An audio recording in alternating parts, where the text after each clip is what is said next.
اعوذ باللہ من الشیطان الرجیم بسم اللہ الرحمن الرحیم السلام علیکم ورحمۃ اللہ وبرکاتہ۔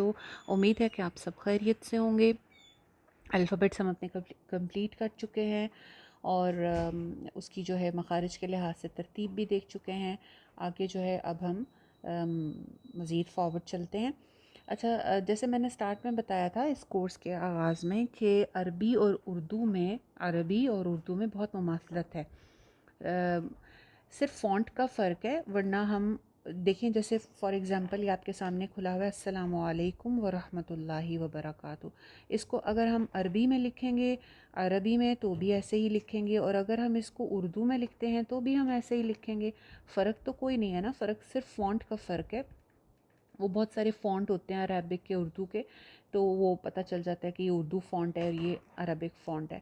باقی جہاں تک سوال ہے اعراب لگانے کا، تو اعراب جو ہیں وہ تو ہم اردو میں بھی لگا سکتے ہیں، اور بہت سارے لوگوں نے ایسے کوسچنز کیے بھی ہوں گے اسکول ٹائم میں، کہ جب ہمیں ورڈز دیے جاتے تھے کہ جی اس کو اعراب لگائیں اردو میں بھی، تو اردو میں بھی اعراب لگتے ہیں۔ یہ الگ بات ہے کہ ہم اہل زبان ہیں تو ہمیں اس کو ضرورت نہیں ہے ان اعراب کی، اور عربی میں کیونکہ ہم اہل زبان نہیں ہیں تو ہمیں ضرورت پڑتی ہے کہ ہم اس کو اعراب کے ساتھ پڑھیں۔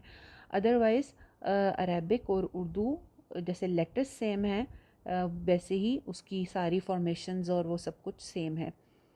اب یہ جو حروف کی بدلتی ہوئی شکلیں ہیں، یعنی کہ جو چھوٹی شکلیں ہیں، یہ اردو میں بھی اسی طرح سے ہم لیتے ہیں۔ جب ہم رائٹنگ کرتے ہیں، ملا کے جب لکھنا شروع کرتے ہیں، تو ہمیں کیا کرنا ہوتا ہے کہ ہر حرف کا جو سرا ہے یا ہیڈ ہے وہ ہمیں لینا ہوتا ہے۔ جیسے آپ کو یہ با کا نظر آ رہا ہے کہ با کا جو سر ہے یا ہیڈ ہے وہ لیا جاتا ہے، ڈاٹ لیا جاتا ہے، اور اس کے آگے جو ہے وہ نیکسٹ لیٹر لگا دیا جاتا ہے۔ تو اسی طرح سے یہ ساری چھوٹی شکلیں ہیں، با کی چھوٹی شکل، تا کی چھوٹی شکل، سا کی چھوٹی شکل، اور یہ سارے لیٹرز اسی طرح سے۔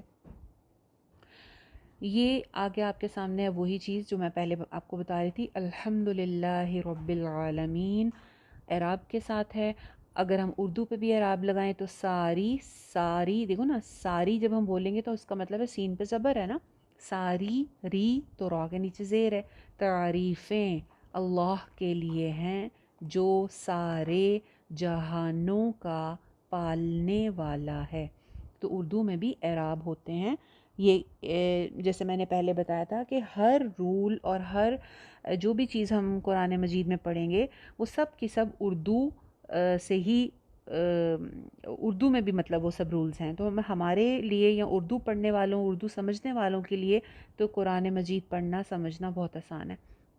ابھی آپ کے سامنے زبر زیر پیش کا آپ کو نظر آ رہا ہے۔ زبر جیسے ہم بولتے ہیں ب ت ث با زبر ب، تا زبر ت، سا زبر سا، عبد، امر، مرج، یہی ساری چیزیں ہم نے اردو میں بھی پڑھی ہیں۔ جب ہم بولتے ہیں ذرا تو زال کے اوپر زبر ہے، امانت، صداقت، تو یہ زبر کے ساتھ ہے۔ اسی طرح زیر، با زیر بی، تا زیر تی، سا زیر سی، تو ابلی، یلیج، سفیہ، اردو میں بھی شکست ہم بولتے ہیں تو شین کے نیچے زیر ہے، دیانت دال کے نیچے زیر ہے، تلاوت تا کے نیچے زیر ہے۔ اسی طرح پیش کی جو اگزامپلس ہیں سرور، ثبوت، جنوب، اسی طرح ہم عربک میں بھی بوتوسو، رسولو، ربوع، سبول۔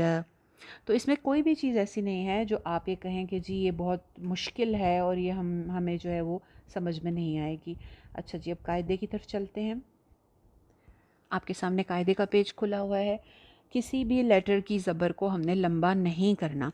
زبر جو ہوتی ہے یہ الف کے مقابلے میں آدھی ہوتی ہے، یعنی الف اگر ہے پانی کا پا الف ہے تو زبر کتنی ہونی چاہیے؟ پ۔ اگر بات کا با الف ہے تو زبر کتنی ہونی چاہیے؟ ب۔ تو با زبر ب، تا زبر ت، سا زبر س، بتس۔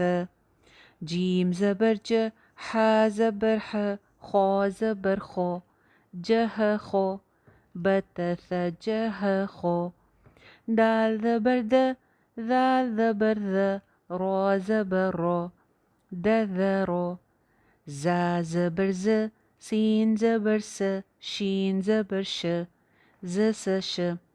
نہ تو اس کو لمبا کرنا ہے اور نہ ہی اس کو سختی کے ساتھ جھٹکا دینا ہے، یعنی دال زبر د،